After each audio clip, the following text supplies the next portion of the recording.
தமிழாக்கள் ஓவரா யோசிச்சோன்னே வாஷ்ரூம் வருதோ அது வருது என்னென்னா அதுக்கு பேர் எங்ஸைட்டி என்றால் நாங்கள் ஓவரா யோசிச்ச ஒரு விஷயத்தை பற்றி என்ன நடக்க போகுதுண்டு அந்த நடக்க போகிற விஷயத்த நாங்கள் யோசிச்சு பார்த்து நாங்கள் பயப்படுறோம். அந்த பயப்படைக்க அதுங்களோட வயிற்றை தான் எஃபெக்ட் பண்ணுது. அதுங்களோட வயிற்றுக்கு ஒரு சிக்னல் அனுப்புது. ஓகே எங்ஸைட்டி இதுன்றது அது என்ன நடக்குது என்றால் எங்களோட உடம்பு வந்து போருக்கு ரெடியாக போகிற மாதிரி தான் எங்களோட உடம்பு ரெடி ஆகும். ஏன்னா அது அந்த விஷயம் நடக்காட்டியும் எங்களோட மைண்ட் அப்படித்தான் அதை எங்களோட மூளை எங்களோட மைண்ட் அப்படித்தான் அதை யோசிக்குது. உடனே ஏதோ எனக்கு நடக்க போதோ அதான் அதுக்கு கேட்ட மாதிரி நான் ரெடி ஆகணும்.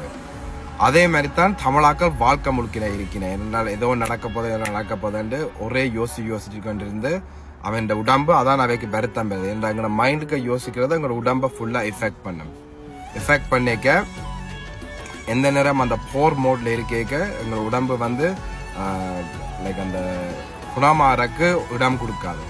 ஸோ எங்களோட யோசனையில நாங்கள் வந்து யோசிக்க ரெண்டு பக்கம் யோசிக்கணும். வாழ்க்கையில பாசிட்டிவ் திங்கிங் எந்த நேரம் நல்லமா யோசிக்கிறேன்னு ஒன்றுமே இல்லை.